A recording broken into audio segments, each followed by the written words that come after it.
very important to me today. Stupid people and movies. Now, if anybody is watching any of my blogs, that's probably 5 people out of a million, but for those 5 people that have watched any of my other things I've done, you will know that I hate Yahoo movies. Yahoo movies is one of the stupidest things in the world, mainly because stupid people can post their opinions on movies. Now, I don't care about you having your own opinion. I don't.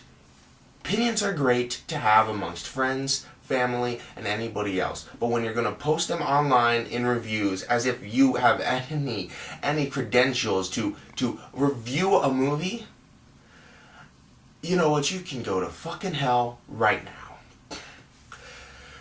Okay? First of all, a lot of stupid people I've noticed on opinion websites. There's a opinion thing website that I went to, and they were doing these polls, like, in entertainment, because people never want to, everybody wants to be obsessed with entertainment. They're doing best movies of 2009. They were doing that poll. Now, I was shocked, because whoever wrote that down, best movies of 2009, was a fucking idiot.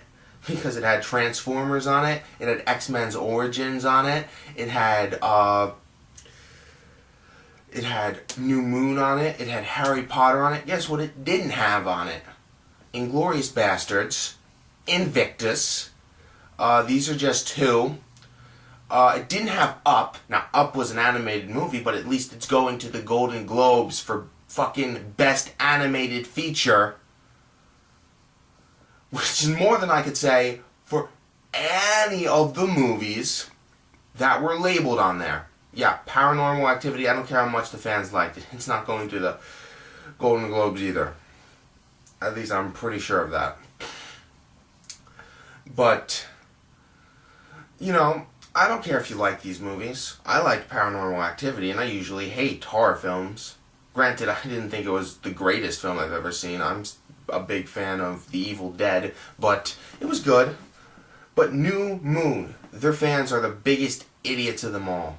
Because they post comments like, "Oh, New Moon rocked, greatest movie ever," and some people will post comments like you really needed to ask what the best movie ever was, and they picked New Moon, so you can see that, and you're like, yeah, I did have to ask because I wanted to know if you were an idiot.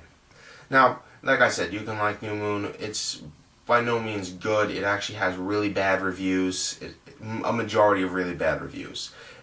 That's number one. And since fans don't decide whether a movie goes to the Academy Awards or Golden Globes or any of those, usually critics do, by how many critics actually liked it, how many reviews it got that were good, really decides. But, you know, that's the truth.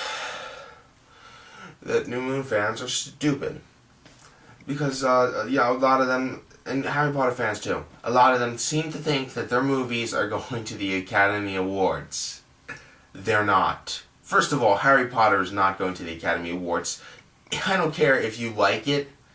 Only a stupid person would think it's going to the Academy Awards. Now, I like Harry Potter, the movies, not the movies. The books are alright. I don't really care or have an opinion either way. But Harry Potter, he's not horrible. I just feel bad for the lead actors that they're gonna get typecast, probably. But anyway, they, you know, if Harry Potter was gonna go to the Academy Awards, if it was gonna go to the Academy Awards, I think it would have gone to the Academy Awards with the first film. Yeah, unless you're directed by Francis Ford Coppola. This is my reference to The Godfather Part 2. Unless you're directed by Francis Ford Coppola, you're not going to the Academy Awards on a sequel. It really doesn't happen. That's number one. Besides that, just like superhero films, where the first superhero film to ever win an Academy Award was The Dark Knight. Yeah, the original Batman didn't even win. Because The Dark Knight won because Heath Ledger died. That's the reason it won. And it screwed up that Academy Awards because the Academy wanted to not acknowledge the fact that they were nominating a dead guy for the award because he died, so they nominated for all other awards to make it look like it mattered. But it didn't. Anyway, I mean, what was I talking about again? Something about Academy Awards and how New Moon isn't going to get nominated. Well, anyway, New Moon isn't going to get nominated, number one, because it has really bad reviews, and let's just face it, it sucks. Alright, yeah, I remember what I was talking about now. Harry Potter's not going to get nominated because it's one of those genres that never goes to the Academy Awards. That's the second reason why it would never get nominated. Because, like I said, superhero films, unless you've got somebody who died and was in a popular movie before, that's why he won the Academy Award. Brokeback Mountain. That's the only reason. But unless you've got something like that happening, superhero movies don't go to the Academy Awards. Comedies usually don't go to the Academy Awards. The comedies that usually do go are dark comedies.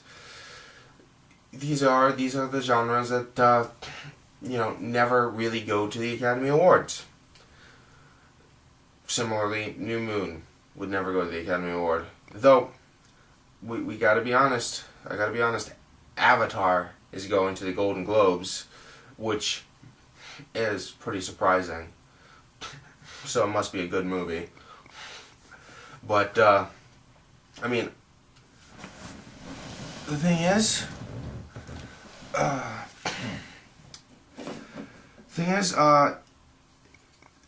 like I said before, Inglourious Basterds wasn't on this list. Now, I've gotten a lot of people told me, even some Quentin Tarantino fans really didn't like this movie. They didn't like it. They didn't think it was as good as his old stuff. Let me tell you right now, if you didn't like Inglourious Basterds, you're not a Quentin Tarantino fan.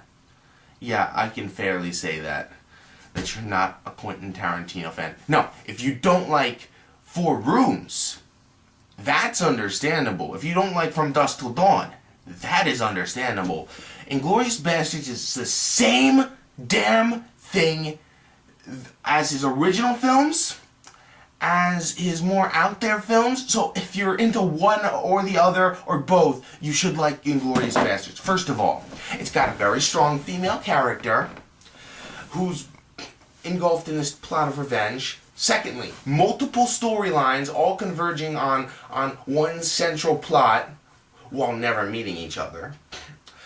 Vibrant colors to double or triple the emotional feel of a scene, and scenery and sets that really drag you into this location that it's set in, okay? These are things that Quentin Tarantino has done throughout his career. So, if you don't like Inglourious Basterds, you're just not a Quentin Tarantino fan. Stop trying to save face by saying, oh, I don't like, oh, but I'm still a fan. I'm still Quentin Tarantino. No, you're not. You're not a Quentin Tarantino fan at all. I mean, that's the truth. That is the truth. That is the truth.